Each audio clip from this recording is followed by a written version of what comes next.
retour sur Europe 1 avec le docteur Jimmy Mohamed et notre invité, le nutritionniste Arnaud Cocolle, docteur qui vient nous parler de son nouveau livre Lâcher du lest, manger en paix chez Flammarion. Alors, un de vos conseils pour faire maigrir vos patients, j'en ai parlé il y a quelques minutes, je crois que vous leur conseillez de changer d'assiette. Alors, ça veut dire quoi ça ?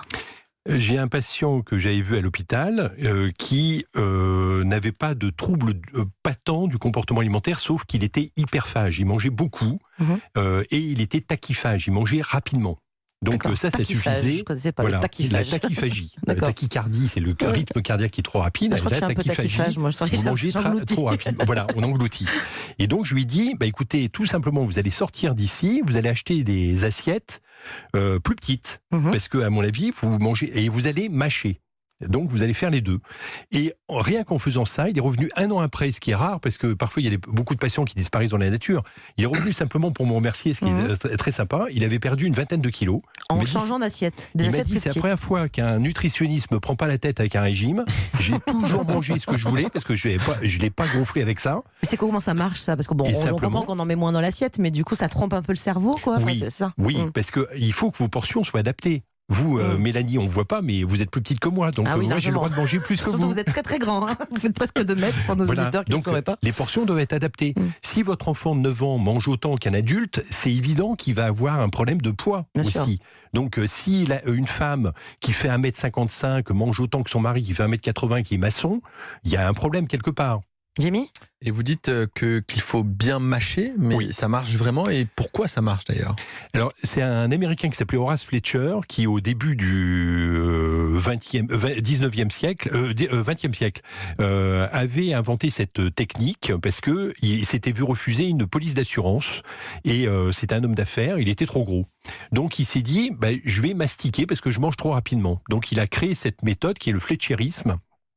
Il allait jusqu'à peser ses selles. Bon, je ne demande pas aux patients de faire ça. Ouais, là, c'est un peu extrême, et donc, il fallait manger autant de fois que vous aviez dedans. Donc, 32 fois, minimum. Donc, il fallait mâcher pour que quand on vieillit, on a peut-être moins dedans, on mâche un peu moins.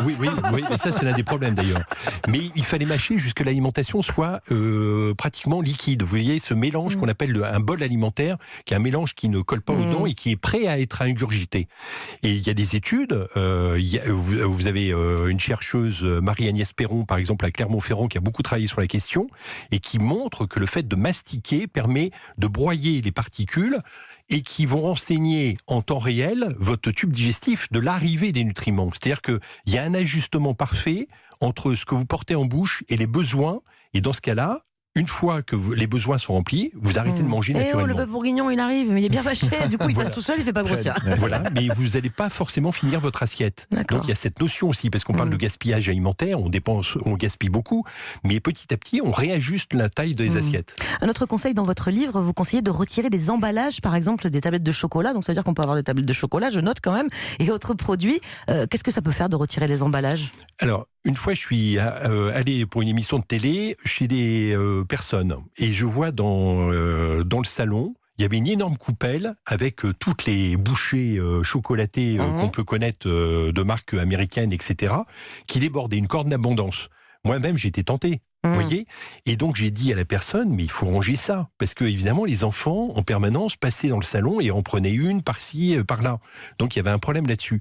Donc le fait de dématérialiser, c'est-à-dire vous sortez, vous avez un paquet qui vous marque « mange-moi », on connaît bien, mange-moi en gros, etc. Parce que les paquets sont très travaillés, évidemment. Donc vous enlevez, vous mettez dans une boîte métallique et vous rangez ça. Je peux vous assurer déjà que vous allez en manger moins. On va faire ça avec les gâteaux à la maison. Je vais tous les sortir des emballages et ils partiront moins vite peut-être.